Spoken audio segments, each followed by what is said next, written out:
नमस्कार। आज हम बात कर रहे हैं कृष्ण भक्ति काव्य के बारे में।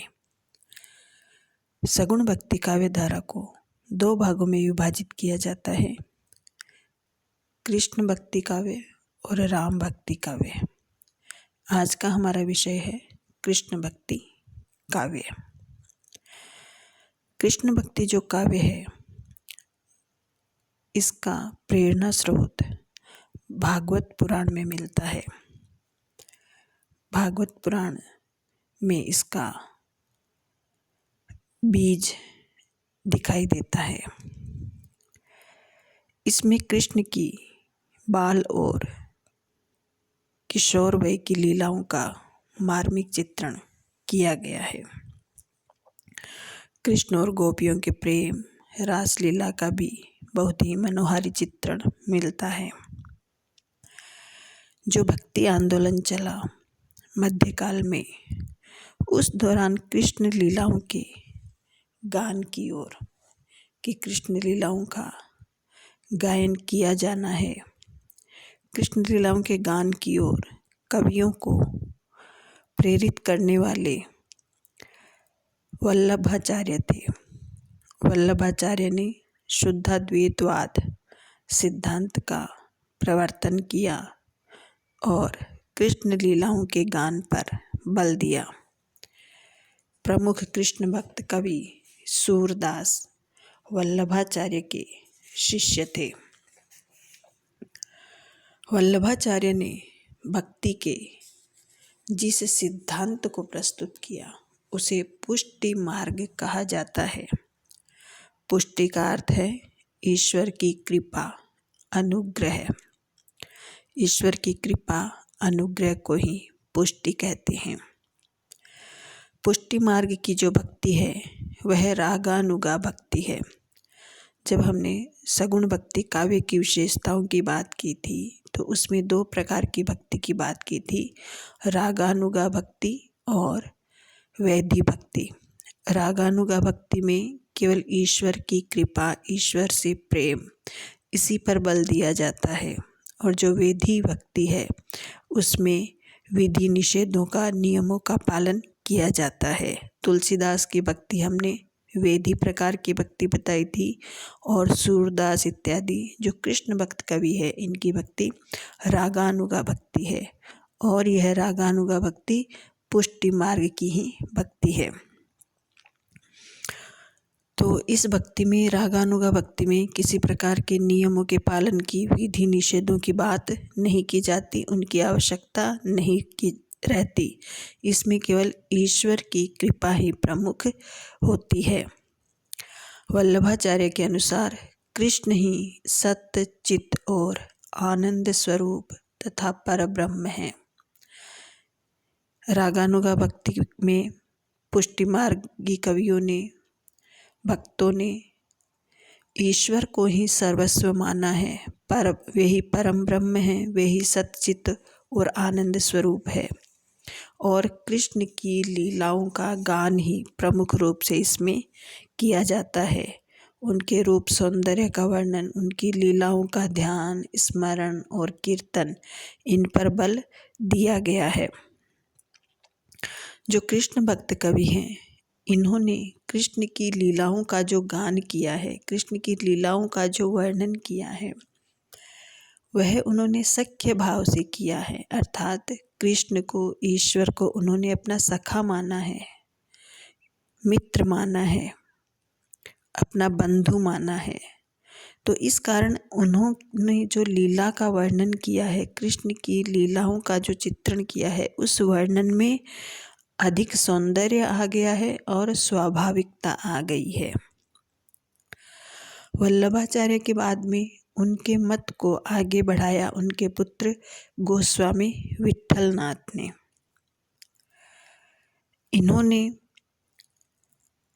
गोस्वामी विट्ठलनाथ ने पुष्टि मार्ग को स्वीकार करने वाले 8 भक्त कवियों को अष्टछाप के कवि माना, उन्हें अष्टछाप के कवि की संज्ञा दी। अष्टछाप के कवियों में जो 8 कवि हैं वे हैं कुंभनदास, सूरदास, परमानंद दास, कृष्णदास, गोविंद स्वामी, नंददास, जीत स्वामी और चतुर्भुजदास।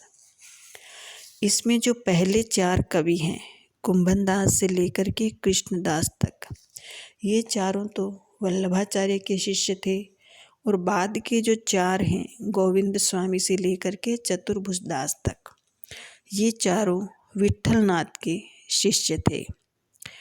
इन्हीं अष्टछाप के कवियों ने कृष्ण की लीलाओं का गान किया, उनके माधुर्य रूप का वर्णन किया, उनकी लीलाओं का वर्णन किया। ये जो भक्त कवि थे, इनकी जो लीलाएं थी, जिन लीलाओं का इन्होंने वर्णन किया है, बस उसमें लीला गान का ही महत्व है। उसके बाहर उसका कोई प्रयोजन, कोई उद्देश्य नहीं है। जैसे समाज को शिक्षा देना या समाज से जुड़ा हुआ कोई कार्य, ऐसा इन्होंने नहीं किया। तो जो कृष्ण भक्त कवि हैं, इनके काव्य में समाज का चित्रण कहीं नहीं दिखाई देता है। कृष्ण के माधुर्य रूप की उपासना में इन्होंने कृष्ण के माधुर्य रूप का जो वर्णन किया है, माधुर्य रूप की जो उपासना की है, उसमें कृष्ण का लोक रंजक रूप उभरा है। लोक रंजक जो जनता है, सामान्य जन है, उनको आनंद प्रदान करने वाला, उनके मन को आनंद देने वाला कृष्ण की जो सुंदर रूप छवि है, उनकी जो लीलाएं हैं, जो उनका माधुर्य रूप है, यह सब जनता को बहुत ही लुभावना लगता है, मनोहारी लगता है, उनके मन को आनंद प्रदान करता है। तो इससे कृष्ण का लोक रंजक रूप उभर कर सामने आया है। इनके काव्य में कृष्ण का जो रूप व्यक्त हुआ है, वह अपनी मनोहारी लीलाओं द्वारा लोक को आनंद पहुंचाता है। कृष्ण की जो बाल लीलाएं हैं, हम देखते हैं, सुनते हैं, तो आज भी हमारे मन को आनंदित करती है। उनका माखन चुराना, गोपियों की मटकियाँ फोड़ देना, गाय चराना, ग्वाल बालों के साथ जंगल में घूमना और गोपियों के साथ रास रचाना, ये सारी लीलाएं लोक रंजन के लिए ही हैं। कृष्ण भक्त कवियों ने इन लीलाओं का वर्णन किया और ये सारी लीलाएं लोक रंजन के लिए थी और इनसे कृष्ण का लोक रंजक का रूप उभर कर सामने आता है। इन्होंने ऐसी मनोदशाओं का चित्रण किया है जो सामान्य जन को आकृष्ट करती है, अपनी ओर आकर्षित करती है। जैसे कृष्ण का रोना, खींचना, नटखटपन, गोपियों का यशोदा से उलाहना देना, यशोदा का बाल कृष्ण को डांटना, फटकारना आदि, ये सारी जो लीलाएं हैं, यह बहुत ही आनंद देने वाली है, मन को आकर्षित करने वाली है। और जब ये सब देखते हैं तो हर पढ़ने वाले को,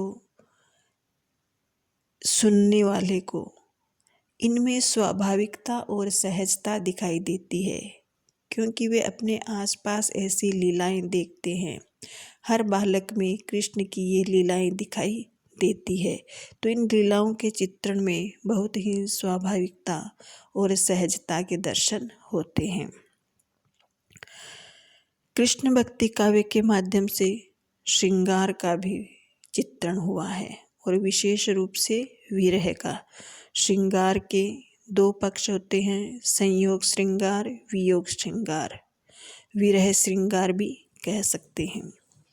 तो कृष्ण काव्य में जहाँ कृष्ण की बाल रूप का, बाल लीलाओं का वर्णन है, वहाँ पर दूसरी ओर श्रृंगार का भी चित्रण हुआ है और श्रृंगार में विरह का चित्रण जो है बहुत ही मार्मिक है, सुंदर है। सूरदास ने भागवत की परंपरा के अनुसार भ्रमर गीत की रचना की है और भ्रमर गीत में गोपियों के विरह का बहुत ही स्वाभाविक और मार्मिक चित्रण हुआ है। अगर काव्य की बात करें तो कृष्ण भक्त कवियों की जो प्रवृत्ति है, मुक्तक रचना की रही है। काव्य के दो रूप होते हैं, प्रबंध और मुक्तक। तो कृष्ण भक्त कवियों ने मुक्तक काव्य ही लिखे हैं। इसके पीछे क्या कारण है कि उन्होंने कृष्ण के जीवन का संपूर्ण चित्र प्रस्तुत नहीं किया है, बल्कि उनकी बाल और किशोरावस्था की लीलाओं का, उनसे संबंधित जो बातें हैं उनके काव्य तक ही अपने को सीमित रखा है। अगर कृष्ण के संपूर्ण जीवन का चित्र होता तो हो सकता है प्रबंध काव्यों की रचना होती, लेकिन उन्होंने उनके बाल रूप के चित्रण को, उनके किशोर वय की लीलाओं को ही अपने काव्य के लिए चुना है और इसके लिए उन्होंने मुक्तक काव्यों की रचना की है। जो कृष्ण भक्ति काव्य है वह प्रमुख रूप से गेय पदों में है। गेय जिसे गाया जा सके, जो विभिन्न राग रागिनियों पर आधारित है और उसे गाया जा सकता है, गेय पदों में है। भाषा अगर देखें तो कृष्ण भक्ति काव्य की रचना ब्रज भाषा में हुई है। इन कवियों ने ब्रज भाषा को साहित्यिक उत्कर्षता और कलात्मक सौंदर्य प्रदान किया, अर्थात उन्होंने ब्रज भाषा को बहुत ही सुंदर बनाया, बहुत ही अपने भावों को प्रकट करने में सक्षम बनाया। साहित्य की दृष्टि से वह उत्कृष्टता तक पहुंची और इसी उत्कर्ष के बाद में उसे हिंदी साहित्य की प्रमुख भाषा बनने का सौभाग्य प्राप्त हुआ। इस काव्यधारा के प्रमुख कवि सूरदास हैं और इसके अलावा जो भी अष्टछाप के कवि हैं वे सभी कृष्ण काव्यधारा के प्रमुख कवि हैं। मीरा भी कृष्ण काव्यधारा की कवयित्री हैं। ये कुछ प्रमुख विशेषताएं हैं कृष्ण भक्ति काव्यधारा की।